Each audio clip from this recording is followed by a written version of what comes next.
On est des chasseurs-agriculteurs, on s'est un peu transformés au fil du temps. À une époque, on s'occupait que de la gestion des espèces et puis de la chasse. Et puis aujourd'hui, on s'intéresse un peu au milieu et donc forcément, on s'est un peu transformé en agriculteur. Alors aujourd'hui, on prépare pour semer des cultures.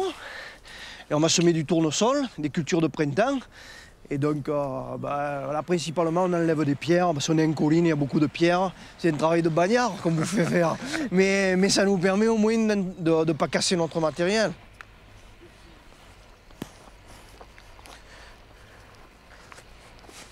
Ce qu'il faut avoir à l'esprit, c'est que toutes ces zones de coupure ont été créées sur d'anciennes zones agricoles qui, au début du siècle précédent, étaient cultivées, existaient. Et donc c'est vrai que les agriculteurs ont abandonné, a priori définitivement, ces espaces puisqu'ils sont plus rentables avec l'agriculture moderne, les parcelles sont trop petites, ne sont pas irriguées.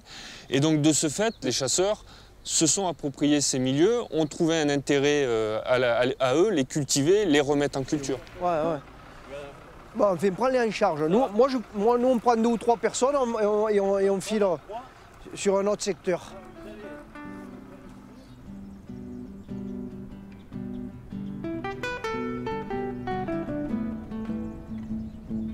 Là, le secteur où on va aller tout à l'heure, là, on a reconquis 8 hectares. Donc 8 hectares dans un secteur, et vous allez voir, c'est magnifique. Hein. Vous voyez, vous avez des restanques qui sont séparés par des murs en pierre. Et au-dessus, vous avez la forêt. Et donc vous pouvez voir comment c'était dans la partie basse de ce plan. Donc c'était que des pins c'était toute la forêt. Et on a retrouvé les parcelles agricoles. Donc là-bas, on fait du tournesol. Dans la parcelle suivante, vous avez du sainfoin. Dans la parcelle qui suit, vous avez des céréales. Là, on essaye de diversifier aussi nos cultures pour qu'à divers moments de l'année, il y ait de la nourriture.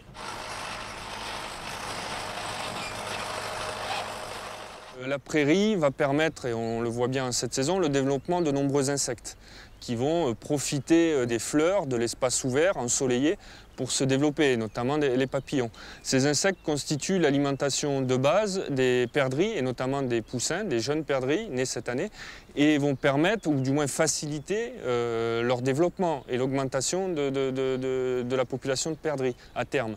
Et cette augmentation de population de perdrix, dans la chaîne alimentaire, si on poursuit, va constituer une alimentation privilégiée pour les rapaces. Des espaces ouverts comme on a derrière, de grandes prairies, constituent des zones de chasse favorables.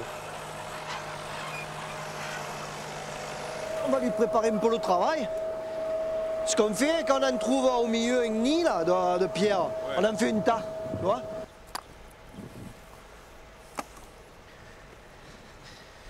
Ce schéma de gestion, il s'est décomposé en 3 volets. Donc un besoin de gérer les milieux et de les entretenir, comme par le passé. Donc on est dans ce cadre-là aujourd'hui, la gestion des milieux. Après, la gestion des espèces, essayer de gérer la pression de chasse et les prélèvements.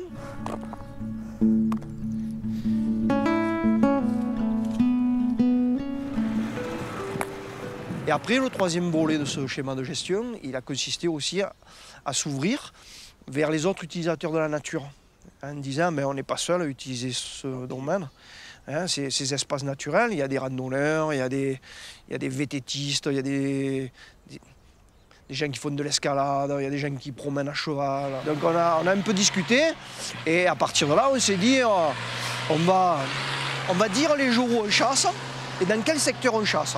Et avec le Grand Site Sainte-Victoire, on a élaboré un panneau qu'on pose à l'ouverture de la chasse, qu'on dépose à la fermeture, et qui indique le secteur et le jour où on chasse au grand gibier abattu.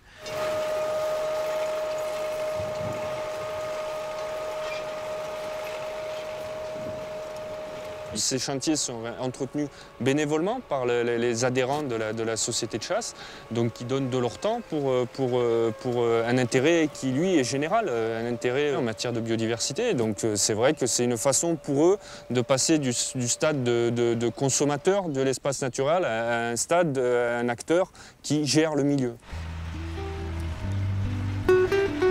Ils sont trop gros, on les fait rouler.